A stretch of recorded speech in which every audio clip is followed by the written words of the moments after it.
tell them what I think is wrong with the Dolphins. I got to say, bro. I do. We like that, man. We like that. That's you know, we look at it a little differently here sometimes. We do. So that's I'm looking forward to this conversation, just like I'm looking forward to the 2024 season. Cannot wait. Yep. Yeah, man. We got some people in our chat already. I love it.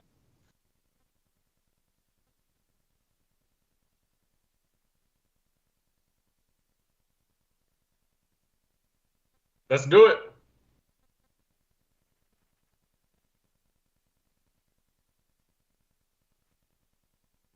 Xavier Howard is seemingly gone. We'll see what happens with Christian Wilkins. These are pivotal times for the Dolphins and their fans, and we'll talk about it with one of the best and the best known on the South Florida sports scene, the Big O, Orlando Alzugaray of the Big O Show. Hello, Dolphins fans. Welcome to Dolphins Deep Dive with Perk. I'm your host, Chris Perkins, your South Florida Sun Sentinel Miami Dolphins columnist. We always welcome our viewers and invite everyone to chime in on our live chat. Some of the questions we'll answer now. Others I'll answer later today in an online article. As a reminder, if you miss any part of this show, you can get the podcast on iTunes, Amazon, Spotify, or wherever you get your podcasts. Listen, Coach Mike McDaniel is scheduled to speak at 1 o'clock today at the NFL Scouting Combine in Indy. We're going to be sure to get done with this show in enough time that you can catch McDaniel in his entirety. You'll have to follow our writers that are there on Twitter. David Feronis is our guy from the Sun Sentinel, of course. But we'll get you out of here in enough time so that you can follow that live. As I mentioned, we are honored to have my man, the Big O, here, somebody I've known for maybe 25 years or more. So, Big O, I think the first time that we met might have been when I was covering the Dolphins in 2000, my first year. We might have met earlier when I was doing UM from 97 to 99. I remember you breaking the Kenny Kelly story, and I brought you on. Yeah, that's right. You're exactly right. Wow, look at you, Big O. Look at that, baby. Look at that. Yeah, you're exactly right. The memory bank, baby. That's the memory bank. That's it. So here's one thing I remember about you, Big O, because we were in that old place in Davie, and everybody had the assigned parking, and WQAM, that was your parking spot. And when people were parking, yes, you would block them in. And so people would be like, who blocked me in? Perk, you've known me over the years. I don't really take a lot of crap from anybody. You know what I'm saying? So it's just, you know, I'm the guy that delivers the crap. I don't take it from anybody. You know what I'm saying? So yeah. I used to block your ass if you took my spot. You blocked in a police car one time, and the police officer comes in there, and I'm just like, this dude is crazy. The Big O, baby, the Big O. I love it. Yes. I love it. So look, so today, even if you're a cop, you can't take my space, bro. I mean, you know, I'll be the cop at that moment. Then you know what I mean. So I'm going to put you in the brace. You know, just the way it goes. You know. So if I had a boot, I would have put a boot on his ass too, on top of all of that. So it would have been fun. I love it, baby. That is why Jason Cole dubbed you the voice of the angry fan back in those days, man. I love it. So, all right. So, look, today we're going to talk Tua. We're going to talk X. We're going to talk Wilkins, Chris Greer, Mike McDaniel, Steve Ross, Super Bowl, everything else we can squeeze into this tight window. Our off-season plate is full. Let's dive in. All right, so Big O, look, we're going to talk about the Dolphins off-season so far, the moves they made. Let me tell you where I'm coming from so there's no ambiguity here. I think the big problem with the Dolphins is the offense. And here's why I say that. I know that you were the #1 offense in the league, but you were 1-6 against playoff teams. Your average score was opponents 32, Dolphins 16. This is not a Tua thing. Let me be clear on that. This is a Chris Greer, Mike McDaniel thing because of your offensive philosophy. You cannot do the same things in year 3 that you did in years 1 and 2 because they didn't work. You don't have a playoff victory. So here's what I'm saying, Big O. Get me a receiving tight end. Get me a power running back. And we can go from there. I would also say make the game easier for Tua and Mike McDaniel. You need to get the plays to the huddle faster. Maybe you need to cut down on some of the pre-snap motion so that he can scan the field a little bit better. Defensively, you need some beast. You got to control the game from the inside. So bring back Christian Wilkins. So you have Wilkins Sealer. From the edges with Chubb, Phillips, bring back Van Ginkel because you don't know when Chubb and Phillips are going to be at 100%. And from the edges, I favorite bringing back Xavier Howard. That's not going to happen. But somebody to go with Jalen Ramsey and somebody else to lock down the corners. I like that Anthony Weaver talks about using Jalen Ramsey as a chess piece. He's your best defensive player. Move him around. And finally, Big O, here's what I'll say. I'm expecting 2 playoff wins from the Dolphins. I'm not saying anybody's getting fired if you don't win 2 playoff games, but I'm going to consider it. I'm going to consider getting rid of Greer, getting rid of McDaniel, and when I want to stay liquid because if I fire them, I want my new GM to have the freedom to get his own coach, his own quarterback. So Tua's back on the 5th-year extension. Maybe you decide to keep Tua, maybe you don't. Maybe you just decide to keep Wilkins, maybe you don't. Wilkins is coming back for me on the tag, so I'm not issuing any big long-term deals. That's where I stand. I know that's long-winded, but that kind of guides my free agency, my draft, all that. You can pick up anywhere you want to. First of all, Dolph fans, get ready to be bored because I agree with a lot of the stuff you just said. And apparently you might be the only media member that agrees with what I'm about to tell you. This is what hasn't failed me so far. Okay? When everybody was talking about Tua being the problem, when Flo, I'm the guy that said Flo didn't want him. Flo can't build an offense. This kid can't survive and thrive with this guy coaching. And on top of it, he's against him. And he still won more than he lost, and he still threw touchdowns, more touchdowns than interceptions. He still did a good job under the worst conditions. In comes Mike McDaniel. It proves my point. The offense gets better. Tua gets better because McDaniel has a better offensive mind and a better understanding of offense than Flo does. Then comes the concussions last year. And then we've got all the panickers out there. Oh, Tua should quit football. Oh, they don't tell a lifeguard to quit football. They don't tell a race car driver to quit football. They don't tell a miner to quit mining and breathing all that crap down there. They don't tell anybody else that does dangerous stuff to quit, but they tell Tua. You know what we did? When people are saying, oh, Tua will never stay healthy, I said that was stupid. I said, and I was the only one that said it, because I studied it, the 2 ankle injuries, the 2 concussions, and the hip injury. Do you know when that happened? Between 3.85 seconds and 5.1 seconds. Every one of those injuries. And as you know, Perk, because you've been covering it long enough, they practice with a 2.8 second clock. Yeah. They want you to get rid of the ball before 2.8 seconds. And here's Tua holding onto the ball 3.85 to 5.1 Tannehill seconds. That's why you got injured, bro. Because Breeze got rid of it. Marino's bigger than you. He never held onto the ball. Manning never held on the ball. While everybody was panicking about Tua last year, I said, brother, he can play for 15 years with no problem. What he has to learn how to do is get rid of the goddamn football. And that's what he did. He got rid of the football, and it's over. No injuries. Well, Perk, you and I are in agreement here. Guess what's happening with the Dolphin offense? You are playing Tua like you have Marino gunslinging without a running game. You are playing Tua like you're playing Kelly and the K-gun. Guess what? That's not Tua. You can't do that to Bob Greasy.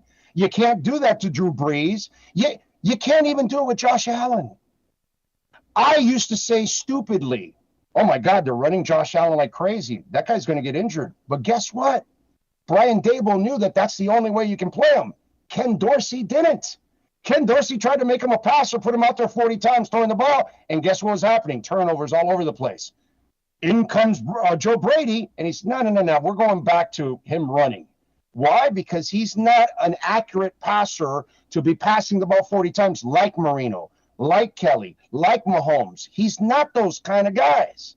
And the way McDaniel is playing Tua, there's only 2 guys in the league that can play like that. I've been saying it on my show.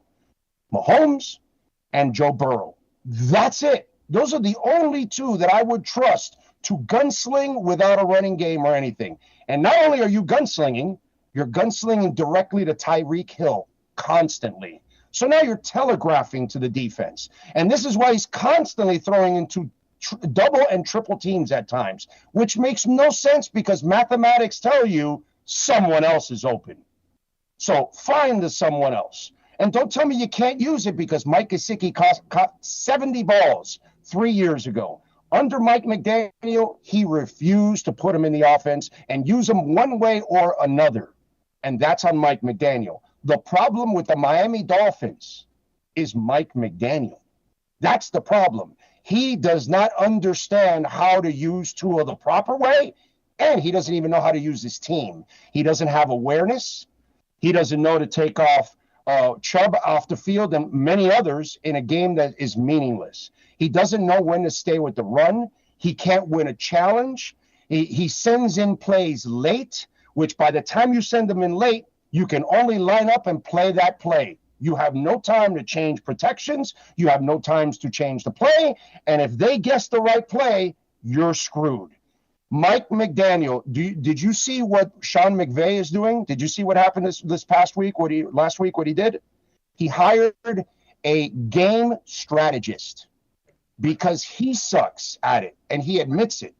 Well, I admit that Mike McDaniel sucks at game strategy. In fact, he's one of the worst I have ever seen in my entire life. While he has a great offensive mind, he does not know how to harness that offensive mind and use it properly to execute properly and to put his players in positions to be successful on a game in and game out basis. And I talk about Shula and I talk about Spo all the time.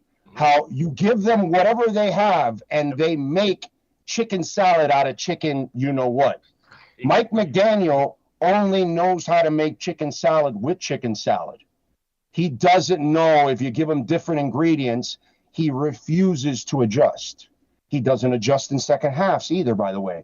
The San Diego game, the LA Chargers game, it took him a whole year to adjust with what Brandon Staley did. Mm-hmm. A whole year. Sorry, man, you don't have a year. You either have a quarter or a half to adjust. If you can't do that, you can't be a head coach in this league. So Tua's not the problem at all. Although, one caveat to it, I am pissed with his interceptions this year because even if you're forced, even if you have to make the throw, you still have to make the decision. Stop forcing it yourself because now you're making him think he's also a gunslinger. And that's just not who he is. So the real problem with the Miami Dolphins is Mike McDaniel having to figure out who the hell he is and how he has to do things efficiently and effectively so his team and the individuals on offense can succeed. Because what has failed 2 years ago was his offense, not the defense. What failed with Josh Boyer, it wasn't Josh Boyer that lost a bunch of games last year. If you look at it, Josh Boyer lost no games. The Jet game, you lost your quarterback on the first play. You were out of that. But the two games that the defense was blown out was Baltimore and Detroit. And you know what he did? He adjusted and shut them both out in the second halves, and Miami came back to win both those games. My problem, and it won't be Weaver, it won't be what's it called? Fred Smith. Fangio, and it won't be Josh Boyer. I don't have a problem with any of the defensive coordinators. Yep. My problem has been with Mike McDaniel. He needs to grow up, and he needs to grow up quickly, Chris. Quickly. There's no more time. They have 2 years left of this run. In 3 years, the real cap crisis comes. Right. What I've been trying to explain. I told everybody there was no cap crisis this year. It's going to be super manageable. Next year will be a little difficult, but it'll be manageable. You'll be doable. It's 2 years from now when that Tua contract kicks in and Waddle and Holland and oh my God, and hell is going to really come in big. And that'll be the problem. You have 2 years left. McDaniel needs to figure this out, Chris. That's my long, drowned-out answer to that. Bingo! I would give you a standing ovation if I could. Look, you're right. It's that's what I say. This isn't a Tua thing. We've got different opinions on the why, but this is Greer McDaniel philosophical stuff. You've got to get this right. Before we go on, I always want to say what's up to our people in the chat. Cap for Life, Raphael Courtwright, Stephen Gonzalez, 90 MFC, Jay Gelfin, Ronnie P, Steve Chapman, Peter McDowell, Ryan AP, Dave Harbor. Thanks to all of y'all, man of 1,005 holes. By the way, can I thank them, because those are all the names that were on my chat board just a few minutes ago. That's beautiful.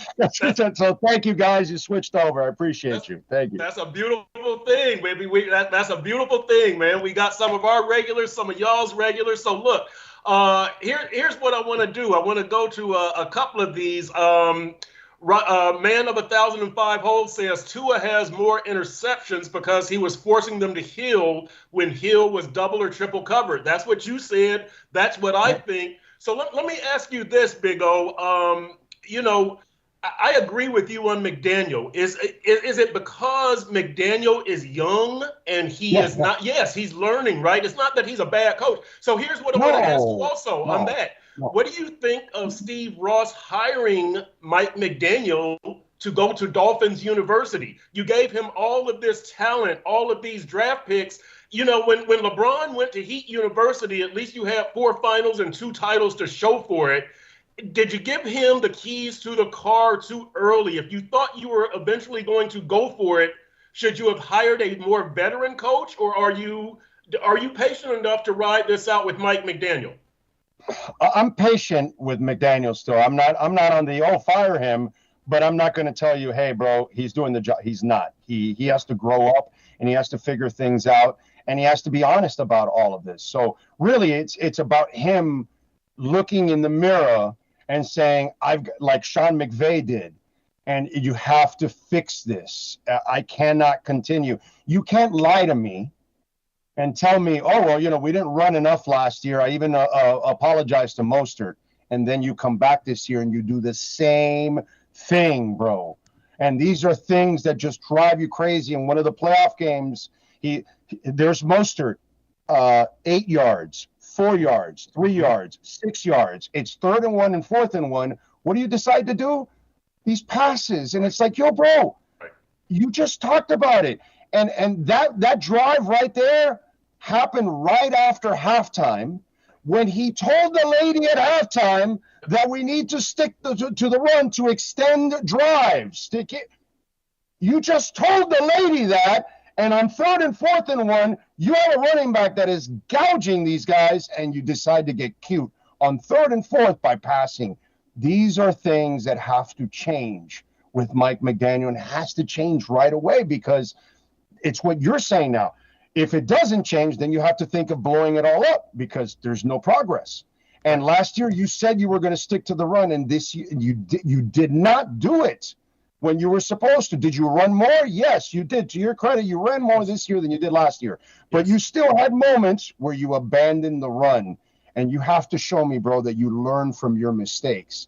And whether it's challenges or whatever, it's too many of these things that you didn't learn anything. You didn't get plays in on time last year. You didn't get plays in on time this year. Brother, that cannot happen. So, yes, he's young and he has to learn, but the clock is ticking, because everybody's clock is ticking. The front office got the break of being able to find a second coach.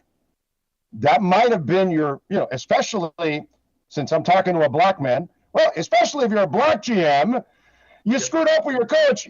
You got lucky you survived that. You're not going to survive if McDaniel fails. They're going to fire you guys. For sure, they're going to fire you guys, because even if you found the quarterback or whatever, you can't find the coach. And then they're going to go, well, let's go find a guy that can find the coach, because we have the team. It's kind of what I've been saying about Mario Cristobal. He's a great recruiter, super conservative as a coach, but if he screws up, but he keeps loading up with talent, 5 years down the line, which is 3 more from now, the administration can say, well, the team is loaded. He's kind of conservative. He can't get him over the top. Let's go get the coach. Since the team is loaded with prospects now, let's get the coach that can put him over the top. And that's what's going to happen to them if McDaniel fails, because it's really hard to say, front office, you're going to get a chance to find a third coach. Right. That's hard, Perk. That's hard. That's hard to expect. Right. And Big O, see, this is kind of part of my whole thing of, look, this offseason, I'm staying liquid because if this thing doesn't work, again, I'm probably going to have to get rid of Greer. If you don't win a playoff game, I'm going to have to look at getting rid of Greer. The new GM is going to win his own coach. The new coach is going to win his own quarterback. And so, you've got to play that game. So you've got to stay fairly liquid there. Big O, let me ask you this. So with everything that we just said, let's morph into another segment here, and we're talking about what's your floor and ceiling for the Dolphins. What to me, the floor is you've got to make the playoffs. You've got to make the playoffs. The ceiling, you could win a Super Bowl, but you've got to make some of these philosophical changes. You've got to get a receiving tight end, power runner, all of this stuff. Stay healthy. I hope somebody in the building is strong enough to tell McDaniel that, and the only person would be Chris Greer or Steve Ross. So I hope that they're strong enough. But as far as when we talk about McDaniel, because again, this is not a Tua thing, this is a McDaniel Greer thing, philosophy, system, style. For you to reach that ceiling, to me, you've got to pursue some of these things in the offseason. So tight end via free agency or draft, receiving tight end, number 3 receiver, if it's a slot receiver or whatever, the power runner, the edge guys who are going to hold it down until Van Ginkel and Chubb get there. What's your floor and ceiling, and what are some of the moves? What are you looking at to acquire through the draft and free agency? Where are those priorities?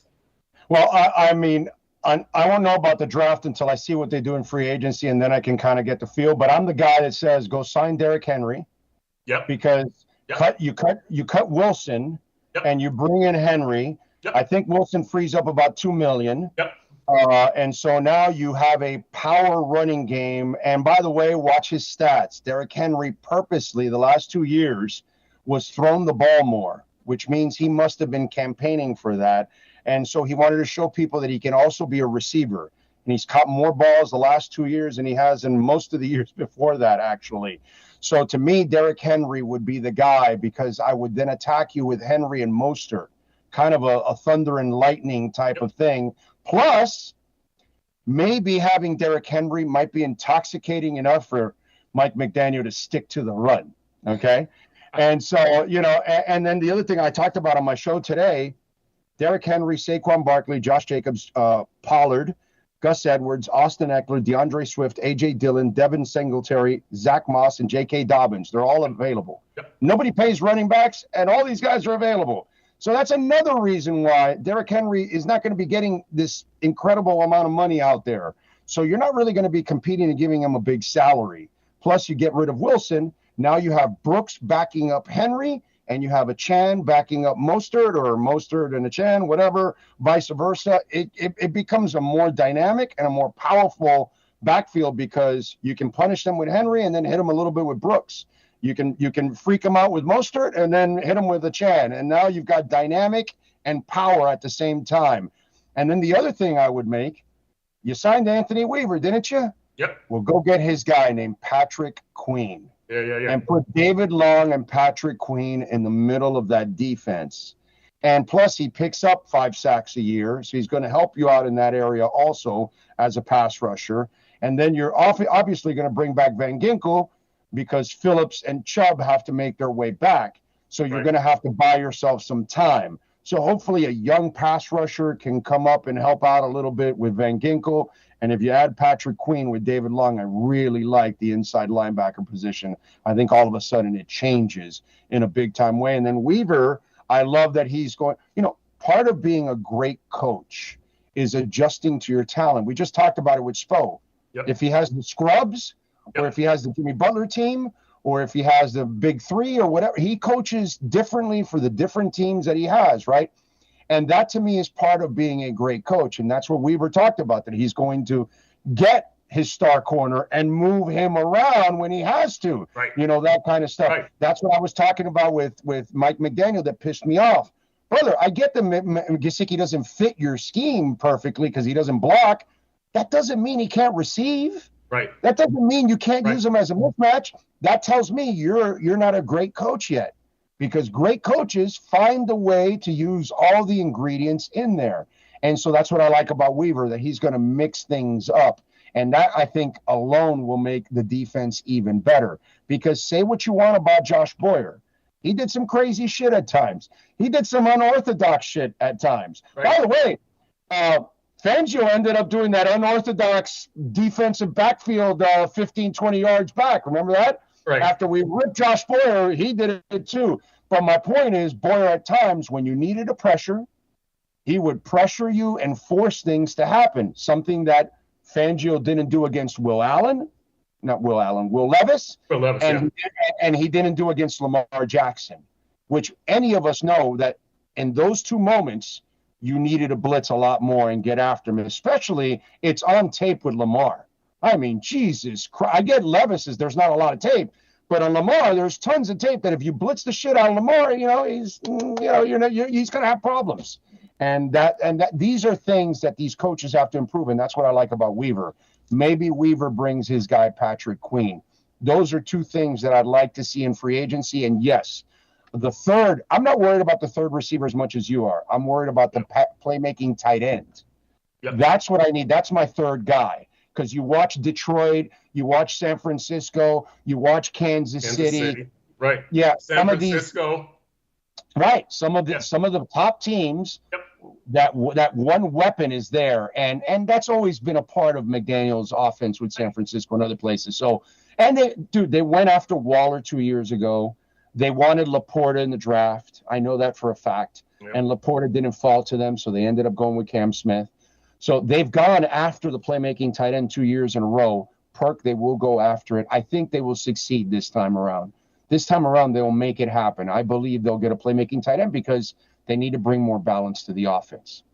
Yeah, and they knew that coming into this year. One thing that I worry about, Big O, is that Mike McDaniel gets into that thing that Adam Gase and Joe Philbin fell into with Tannehill, thinking I can change them. Through good coaching, I can change them. And it's like, look, we pretty much know what Tua is. He can get to another level, but we pretty much know what he is. It's incumbent on you now to build around him.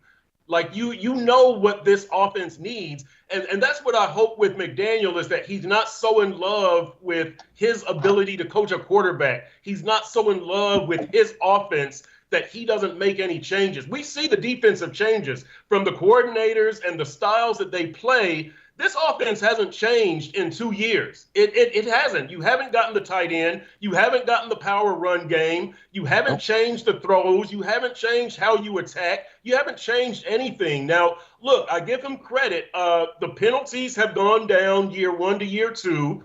The turnover margin improved from year one to year two, but there are too many things. There are too many things that separate the Dolphins from the better teams. And again, I go back to 1-6 against playoff teams. You got outscored by an average score of 32-16 in those games. And that happened throughout the year. It happened when you were healthy, right? Buffalo, Kansas City, Philly. It happened late in the year when you were injured. Here's the other thing, Big O, with this team. You don't win your games in December and January. And that's a big thing with this team. I know that that's 40 years, bro. But look, this is a different era. Everything is different now because of the talent that you have. You have the best talent you've had in 20 years, and you gave up first round. Not at the end of the season. I got to give them a break, Perk. I got to give them a break. They did not have the best talent they've had the last 2 years at the end of the year. The one thing that I got to give them a break in, they need a little luck, bro. Too many injuries. Way too many injuries. They're not good enough. But Big O, in some ways, you brought that on because you knew Teron Armstead and you knew X's injury history. I would have stayed with X, but look, some of this stuff, I mean, Chubb had wait a minute. The Armstead stuff is not a big deal anymore because you have Kendall Lamb. So this year, that wasn't an issue. The year before, I'll give it to you because every time he went out, brother, it was a domino effect to the rest of the line. But at least this year, that wasn't the problem. And as for X, well, as I say, I think differently than everybody else. 2 years ago, I said trade him right away after the 10 interceptions. I said, now's the time to get a bag for him and go get it from a contender, because it's not going to get any better. He had 7 interceptions after those 10 for the next 3 years. So for me, I would have moved on from X a couple of years ago. I was on the record for that. But I understood why they kept him, because they were going to make a run with this team. And why not keep, your better corner at that point and take the chance? Byron Jones. I understood the method behind the madness of it, but I didn't agree with it overall. Yep. All good. All right. So, Big O, here's one other thing that I want to ask you about. You have the talent of Tyreek Hill and Jalen Ramsey. Are they maximizing it? I think, with Tyreek, right. That's for Jalen. Tyreek, they're abusing. On the other side, they did not maximize it because Fangio failed. Just like I tell you, McDaniel failed Gesicki and his team and and everything, because you would have been a better team if you use him as my brother. That catch he made in the Ravens at the point. Nobody does that on this team. He's the only one that can catch a high point ball. You know what I'm saying? And it's like, how is, like, Oronde Gadsden could not run. You knew exactly what he was going to do, and you still couldn't stop it. Yep. So, you know what I'm saying? Yep. Sometimes it's just like it's watching Lombardi say, we're going to run through this lane and this lane, and we're going to get it, and it's all about execution. And he's right. It's all about execution. Nothing's changed for 50 years. You know what I'm saying? So that's kind of what it's all about, dude. Let's get guys that can actually get it done, but at the same time have the coaches that are going to maximize. And we did not maximize. You're abusing Tyreek to the point that he ends up injured and worn out at the end of the year. That tells you you're throwing the ball way too much to him. I said during the show last year that the 2,000-yard stuff was silly, because in the end, that starts to become a thing. And you're killing yourself to get 2,000 yards when it's about winning the damn game. And you know how you win the game? By throwing it more to Barrios, by throwing more to Cedric, by throwing more to your running backs, by throwing more to Waddle, by spreading the ball around a little bit more. They spread the ball around more when they had, the flow. Go look at the stats. Go look at the stats. Tua spread the ball around, and he had no time to throw the ball in those days. Here, at least he's got 2 seconds, 2.5 seconds to figure something out. McDaniel has not maximized it, and neither did Fangio. Yeah, here's what I'll say to that. It is, I don't know. I think it's mostly McDaniel with the offense. I don't think that they have worn Tyreek out. I think that the offense is so predictable because you haven't put anything around that offense. Anybody knows if you shut down Tyreek, if you limit Tyreek, this offense can't score. And you look at Tyreek's numbers in the big games. I know Tyreek has drops, and I wrote about that. I acknowledge that. But if you focus on Tyreek, this offense can't hurt you. Jalen Waddle's not going to beat you. Durham Smythe's not going to beat you. Raheem Mostert's not going to beat you.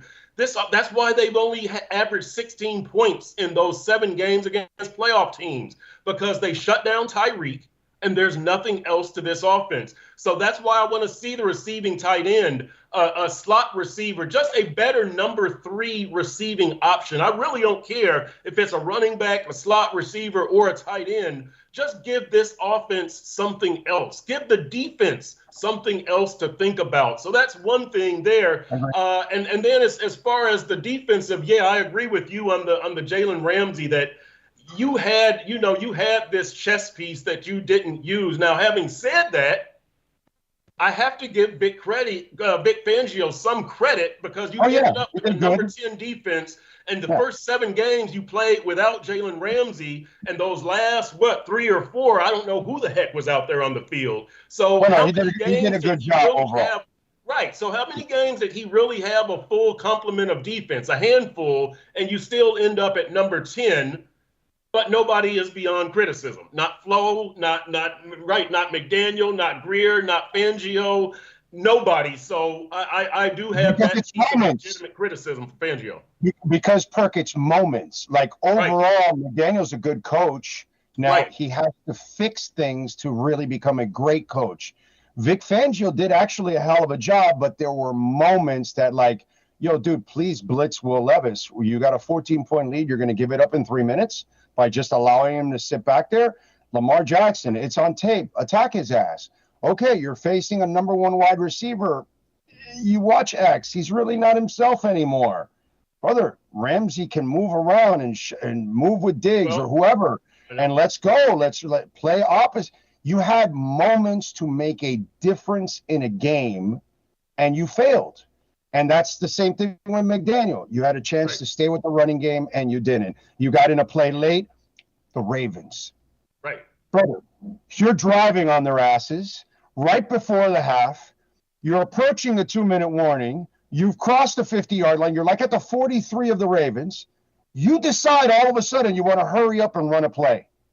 When, first of all, you're not a sharp offense. You make pre-snap penalties all the time. Yep. So, and you're got 2 minutes left.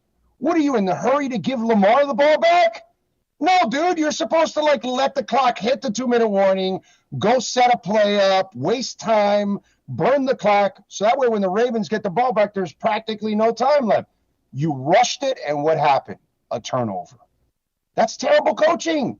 You put your player in a terrible position, you put your team in a terrible position, and you put at the half, you gave away 7 points.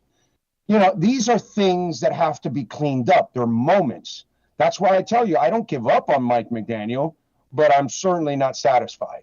He has to improve, and that's part of it, these moments. Right. And that's the big thing with me. That's when I wrote the hot seat column, before the Kansas City game, that, look, dude, if you lose this game, to me, you got to be on the hot seat because next year, you have underachieved. You've underachieved. Yeah. So that's the bottom line. Look, Big O, here's one thing that, man of 1,005 holes writes in, but whose fault is it when injuries keep on happening? And I bring that up. I don't think that it's necessarily the training staff and the way that they train, because Chubb, non-contact. Jalen Ramsey, feet tangled up. Phillips, non-contact. None of those concussions were training. So, yeah. Ben Ginkle, that was fluky. Right. On a tackle. Give me a break, dude. And Armstead is injury prone, and he's also bad luck schleprock because they just run into his ass all the time. They roll into him. Big O, here's the question. What do you do about these injuries? And I'll start it off.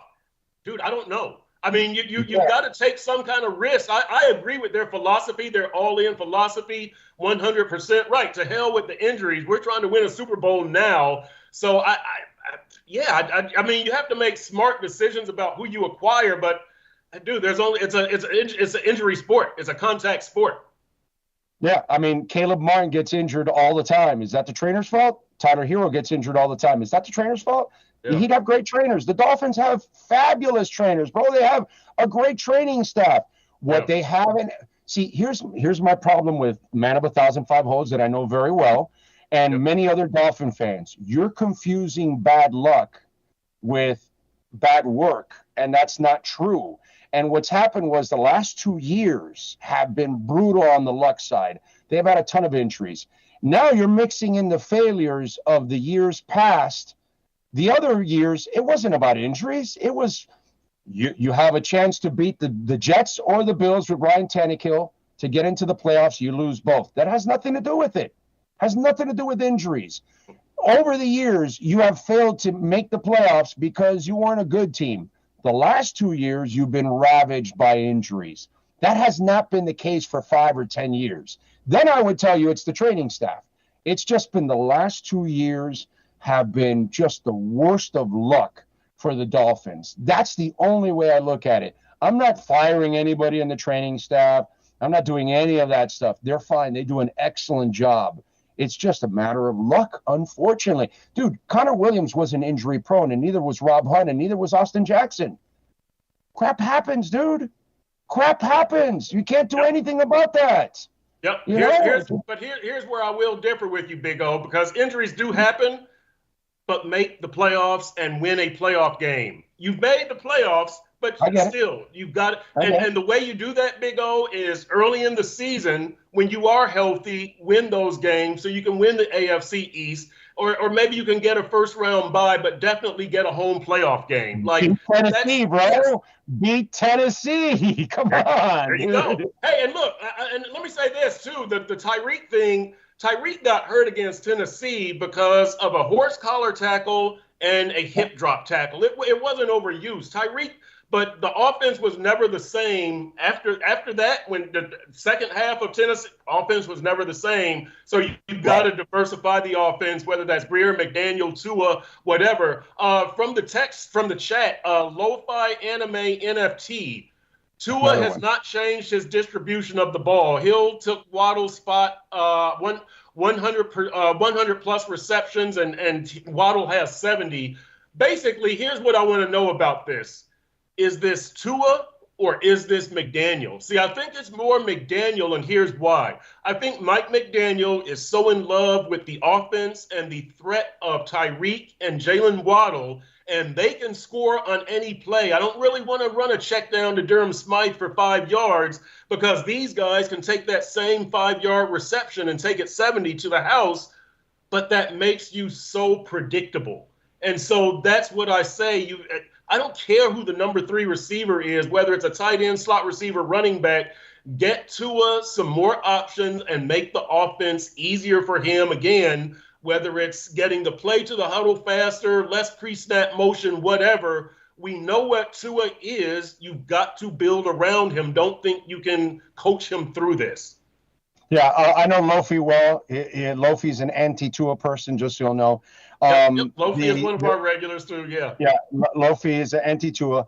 The problem with Tua, Russell Wilson. Meaning, it's the Super Bowl. We're sending in the play. It's a pass. At that moment, you're supposed to pull a Dan Marino. Okay? Because Dan Marino would, what? Oh, get out of here. We're doing this, guys.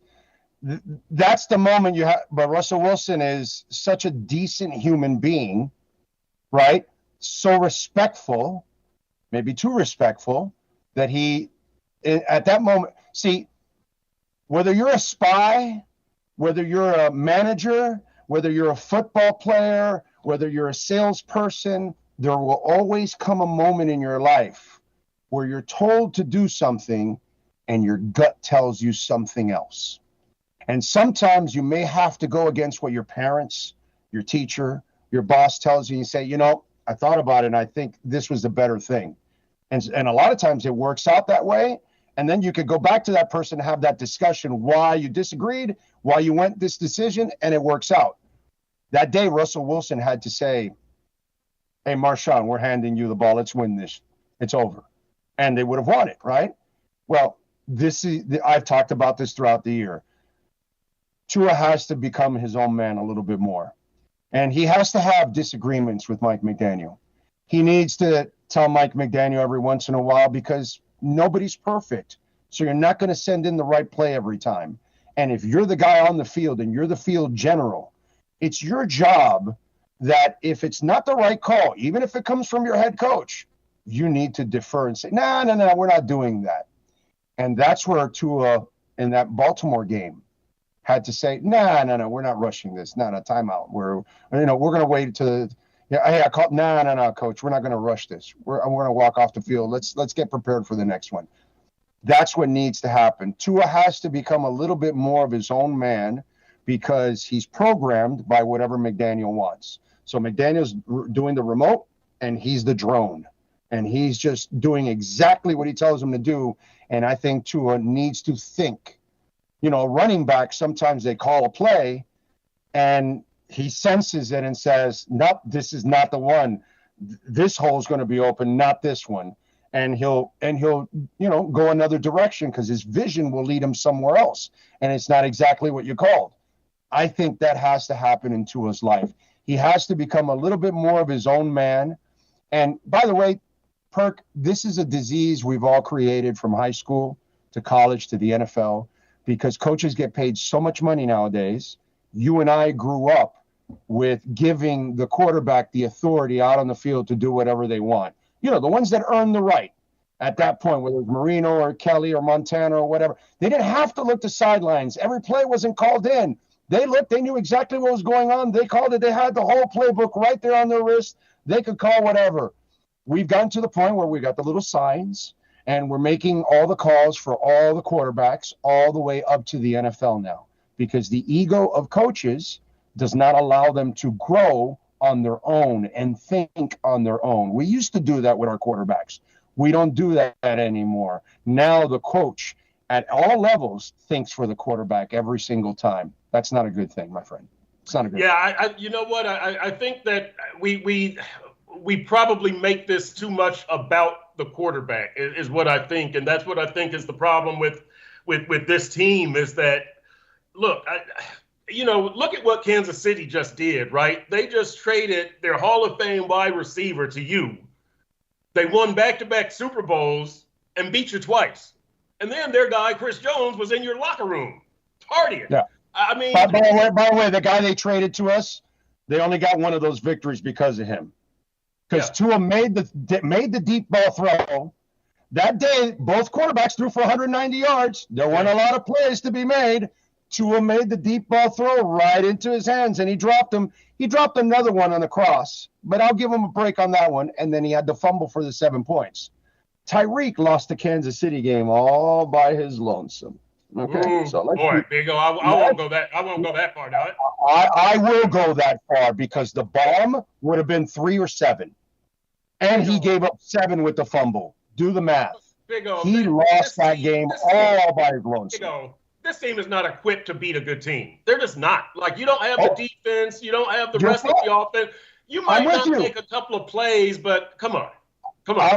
I'm with you, but he lost that game all by his lonesome after talking all that crap. Oh, both quarterbacks. Big O. Hey, bro. Hey. In that game, nobody made big plays. Not even Mahomes. They weren't going to win that game. Chris Jones made big plays. But that offensively is what I'm talking about. There wasn't a lot there, and the few plays that were available, he screwed them up. So, hey, listen, 2 years ago, Waddle lost a game. What was it, Cincinnati? He lost it all by himself with 2 fumbles, a drop and a fumble, all by his lonesome. Waddle lost the game 2 years ago. Yeah. Minnesota, Cincinnati. Minnesota. Yeah. Maybe Minnesota. Yeah, it was Minnesota because Cincinnati, there was a concussion, right? Right. So, that one. Right. Yeah. All right, Big O, let's put a bow on this thing. Here we go. Final segment. How does the 2024 season end? Do Grier and McDaniel have their current jobs? It's a huge crystal ball because we haven't been through free agency. Yeah. We haven't been through the draft. We don't know injuries. We don't know if Tua is going to stay healthy. But at the core of this question is this. Are the core players good enough to win a Super Bowl? Tua, Tyreek, Ramsey, Waddle, Phillips, Chubb, Mostert, Achane, Wilkins, Sealer, Holland, Baker, Armstead, Connor Williams, Durham Smythe, and do you trust Grier and McDaniel to make the necessary moves? Let me throw this in real quick.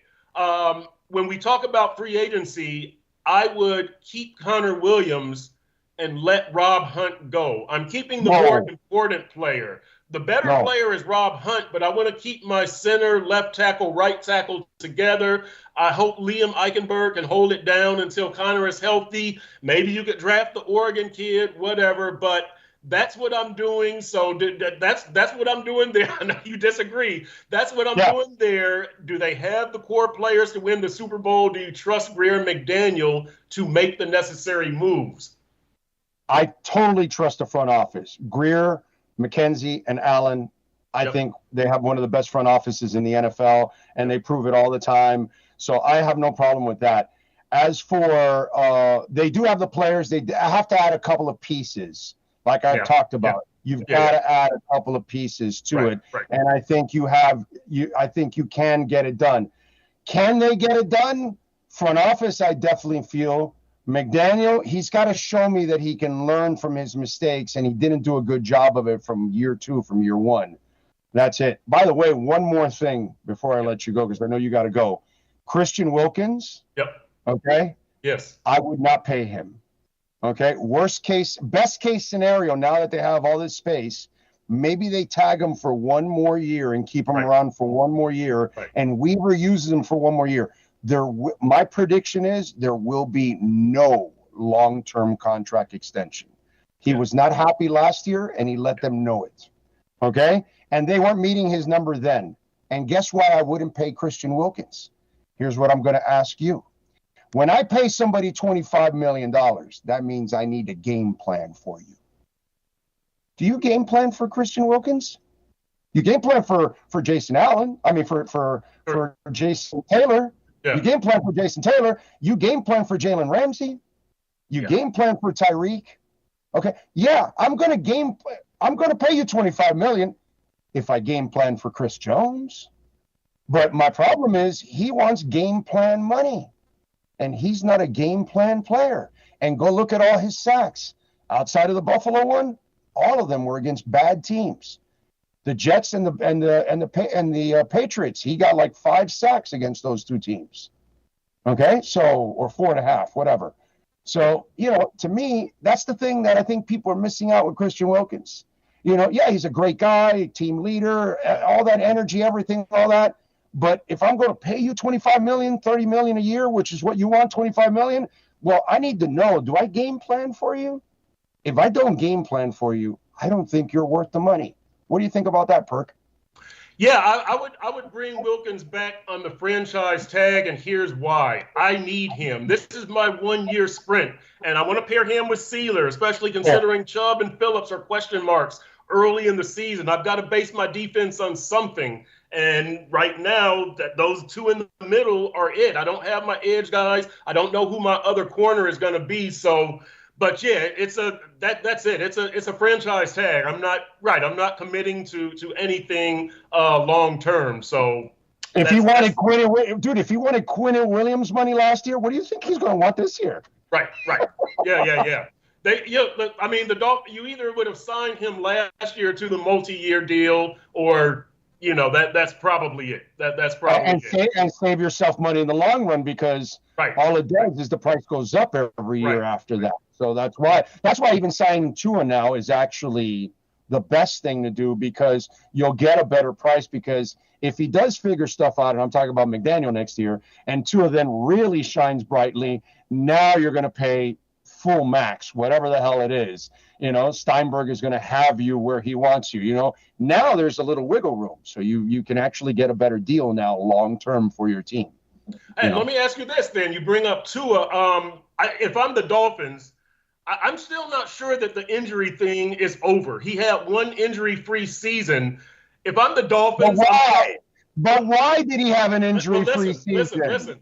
I'm probably offering him something that he's not going to take, something around $40 million a year, right? So he's probably not going to take that. On the other hand, if you're Tua and you don't know that the injury thing is over, maybe you do take that $85 million guaranteed, because you don't know. So I wouldn't offer him the long-term thing, and if I'm Tua, I wouldn't accept $40 million. I would play on the 5th-year option. Given those two, what side do you fall on? Like the guaranteed money for Tua, because I don't know if my injury thing is over, or the Dolphins, I'll sign you to a low deal, an almost insult of a deal. Let's get realistic now. You have to sign Tua if you're tagging Wilkins. You can't have your cake and eat it too. That's will not work. It's exactly. I think Rob Hunt. The reason why I think Rob Hunt stays is when you have a shorter quarterback, the most important thing are passing lanes, because you don't look over the line, you look in between the lines. The most important thing for shorter quarterbacks is to be strong at center and at guard. You don't have to be that elite at tackle. Look what they did with Drew Brees for years. They spent their money on their guards and their centers constantly. Why? They didn't want the pocket to crumble, because the most important thing for a short quarterback is to have a pocket, a clean pocket, so you can see everything and make your anticipatory throws, because that's what you're seeing. You're seeing players disappear, appear, disappear, appear. That's how you see it. And that's the thing that people don't understand. So for me, the most important thing for Tua is to have solid guards and a center, so his pocket is always strong. So for me, Rob Hunt and Connor Williams and Eichenberg are a priority, because I actually believe Eichenberg is turning into a good player, and he can definitely help you out early on in the season while Connor is out. I think if Eichenberg didn't even have the injuries at the end of last year, he would have looked even better. I actually have a lot of respect for the way he played, considering how banged up he was. So for me, I would bring back all three guys because they are imperative to Tua's success. Yeah, I got you. I think because of the quality of edge rusher you face in the NFL, and you have a fairly immobile quarterback, I'm keeping my, yeah. So anyway, Big O, like I said, Mike McDaniel speaks at 1 o'clock at the Combine, so everybody's going to want to be on Twitter to follow everybody, all your Dolphins writers, including our own David Furones. Big O, thanks as always. Tell the people one more time where they can find you. I know they know where to find you. Yeah, well, some guy said, "Hey, I finally found you." So today on the show, the Big O Radio Show on YouTube, the Big O Radio Show. You can find it there, and please subscribe. We appreciate it. You can follow us on Twitter at Big O Show. We're on all social media platforms, and we're on every day, pretty much at 10 a.m. Although tomorrow we'll be on in the afternoon. But check it out, the Big O Radio Show. Please subscribe on YouTube. Thank you. Thank you. All right. And to some of our other people, Pete Steak, Steven Gonzalez, Tyson Chisholm, Raphael Courtwright, Jason Myers, thank you to all of y'all for joining us. We will be back next week. You are watching Dolphins Deep Dive with Perk on SunSentinel.com.